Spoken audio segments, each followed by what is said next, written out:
Aksidenti në Durrës, ekspertët shkelësit serial të ndalohen në kohë, patenta të bllokohen përgjithmonë. Nikol Radaçi, 57 vjeç, i dyshuar si shkaktari i aksidentit tragjik në Durrës, rezulton me një historik të përsëritur shkeljesh të kodit rrugor, çka sipas ekspertëve ngre dyshime se ngjarja mund të ishte parandaluar.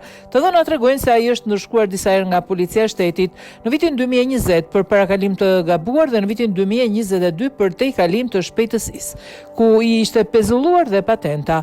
Pavarësisht këtyre masave, në 3 maj 2026 ai dyshohet se në gjendje të dehur shkaktoi aksidentin ku humbën jetën 2 fëmijë. Ekspertët e sigurisë rrugore dhe juristët theksojnë se në raste të tilla tregojnë mungesë të mekanizmave efektiv parandalues. Sipas tyre, persona me precedent të tillë duhet të identifikohen dhe të monitorohen më nga afër nga autoritetit.